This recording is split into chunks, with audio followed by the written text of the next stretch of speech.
Hello student, हम लोग economics के करंट अफेयर्स को कंटिन्यू कर रहे हैं और ये जान के काफ़ी खुशी मिल रही है कि आप इकोनॉमिक्स के करंट अफेयर्स में इंटरेस्ट ले रहे हो, आप इसको लाइक कर रहे हो। चलते हैं, आज हम लोग स्टार्ट करते हैं आज के करंट अफेयर्स पे। हम सभी लोग जानते हैं कि जो आज का युग है वो इलेक्ट्रॉनिक्स का युग है। हम सुबह से लेकर रात तक मोबाइल यूज करते हैं, लैपटॉप यूज करते हैं, सिस्टम का यूज करते हैं। पीछे का जो डिजिटल बोर्ड है ये भी कैसा है, सेमीकंडक्टर बेस्ड है।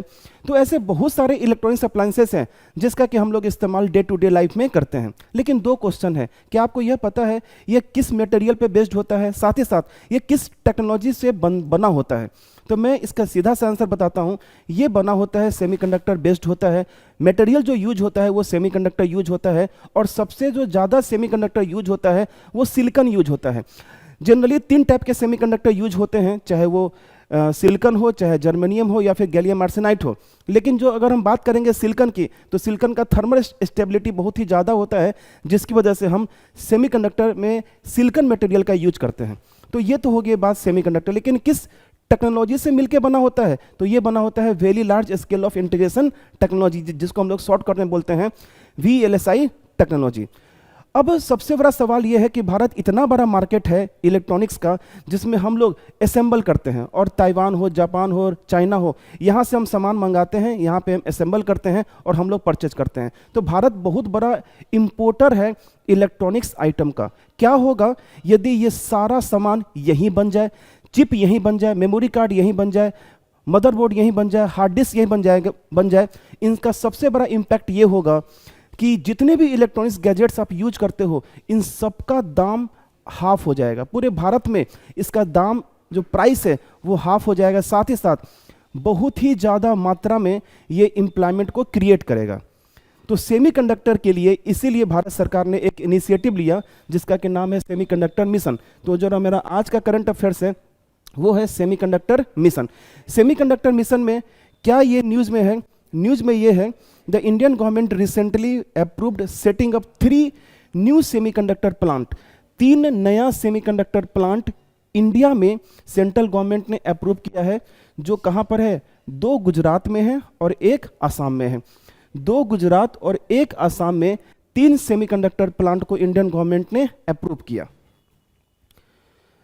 कहाँ कहाँ पर है, तो ढोलेरा गुजरात में, सानंद गुजरात में और मोरीगांव आसाम में है। तो क्वेश्चन आपसे ये पूछा जा सकता है कि कौन कौन सा डिस्ट्रिक्ट है, कौन कौन सा स्टेट है जहाँ पे सेंट्रल गवर्नमेंट ने सेमीकंडक्टर इंडस्ट्री को प्रमोट किया है।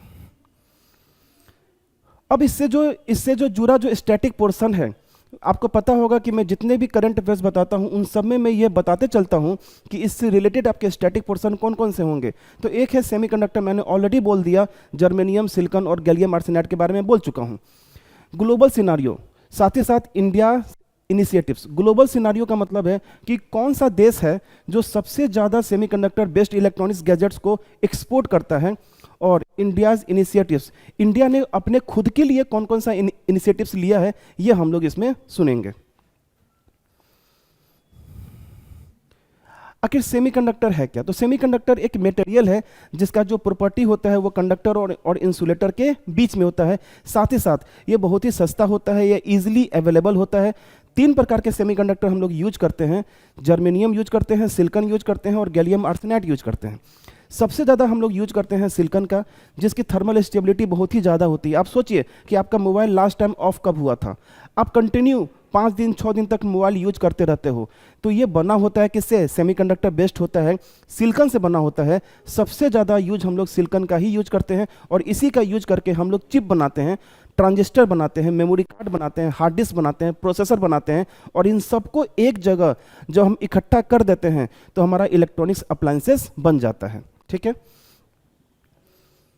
अगर हम बात करेंगे ग्लोबल सिनारियो की, तो ग्लोबल सिनारियो की बात करेंगे तो global semiconductor manufacturing landscape is heavily concentrated with 70% of capacity residing. मतलब पूरे वर्ल्ड का जो 70% जो कैपेसिटी है वो साउथ कोरिया, ताइवान, चाइना, मतलब क्या, south Korea, Taiwan and China, और बाकी जो यूएस और जापान में है ये आपके रखते हैं। मतलब 70% पोर्शन सेमीकंडक्टर का जो एक्सपोर्ट होता है वो समझो कि आप इन्हीं सब देशों से होता है।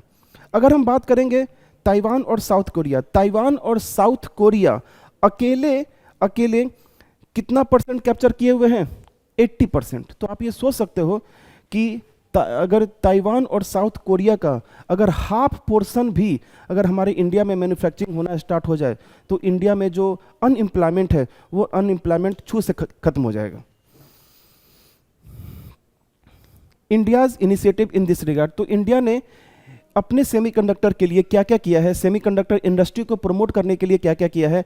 तो 3 इनिशिएटिव्स हैं हमारे इंडिया में, वो है इंडिया सेमीकंडक्टर मिशन, दूसरा है प्रोडक्शन लिंक्ड इंसेंटिव्स। इसमें क्या होगा कि this scheme offers incentives for the semiconductor design and packaging, तो इंसेंटिव्स ऑफर करेगा डिजाइन और पैकेजिंग करने के लिए। Quad semiconductor supply chain initiatives, this collaboration aims to access capacities, identify vulnerability and enhance supply chain security। तो याद रखिएगा ये क्वाड सेमीकंडक्टर सप्लाई चेन ये हमारा इनिशिएटिव्स है इंडिया में सेमीकंडक्टर इंडस्ट्री को बूस्ट करने के लिए। जो मेरा नेक्स्ट करंट अफेयर्स है वो है ऑर्गेनिक फार्मिंग पे बेस्ड है। हम सभी लोग जिंदा हैं क्योंकि हम लोग खाना खाते हैं, लेकिन क्या आपको ये पता है कि जो हम लोग खाना खाते हैं वो खाना वाकई में किस प्रकार का खाना है? क्या ये खाना शुद्ध है कि अशुद्ध है? तो आपको जान के बहुत ही दुख होगा कि ये खाना एक्चुअल में अशुद्ध है, क्योंकि जो फूड हम लोग खाते हैं ये टोटली आपके उपजाया जाता है फर्टिलाइजर्स को यूज करके, यूरिया को यूज करके उपजाया जाता है, और हम लोग हाइब्रिड सीड्स का इस्तेमाल करते हैं और हाइब्रिड फूड्स हमारे डेवलप होते हैं, अब वही हम लोग खाते हैं जिसकी वजह से तरह तरह की बीमारी हम लोग को होते हैं। हम लोग को तो लगता है कि हम लोग बिना सीजन का कोई फल खा लेते हैं, बिना सीजन का कोई फ्रूट्स खा लेते हैं, लेकिन आपको ये पता है कि ये उपजाया कैसे जाता है? तो यह उपजाया ज़बरदस्ती उपजाया जाता है फर्टिलाइजर्स का इस्तेमाल करके। लेकिन इन सब के पीछे की दुनिया में अगर हम चलेंगे तो एक दुनिया है that is called organic farming.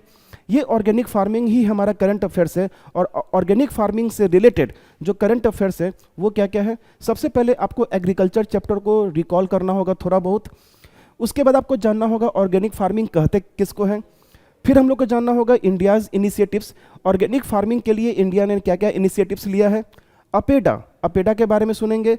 FSSAI, आप जितनी भी चिप्स खाते हो, कुछ भी आप वेफर का पैकेट खरीदते हो, आप पीछे देखना FSSAI से लाइसेंस लिया जाता है।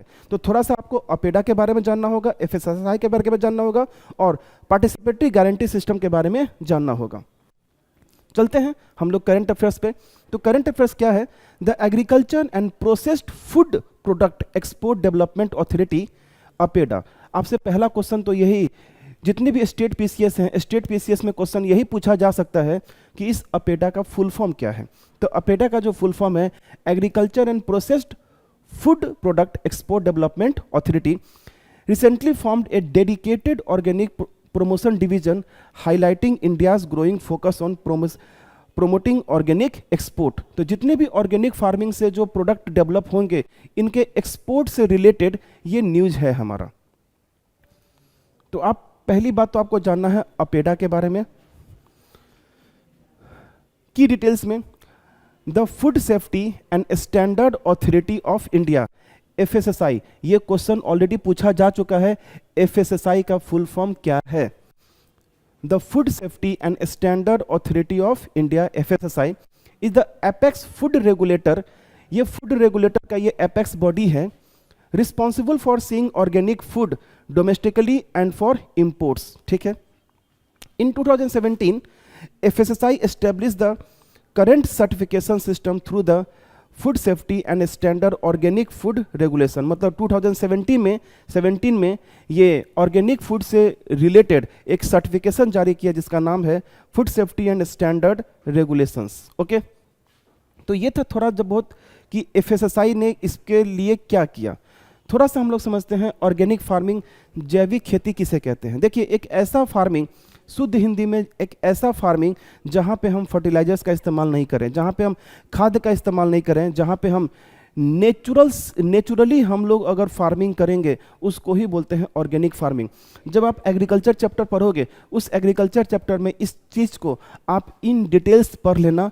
ऑर्गेनिक फार्मिंग से रिलेटेड कहीं भी क्वेश्चन पूछा जा सकता है, लेकिन फिलहाल ऑर्गेनिक फार्मिंग का चूंकि करंट अफेयर्स है तो आपको बस एक चीज़ याद रखना है कि एक ऐसा फार्मिंग जहाँ पे हम नेचुरली क्रॉप्स को उपजाते हैं, जहाँ पे हम फर्टिलाइजर्स यूरिया का हम इस्तेमाल नहीं करते हैं।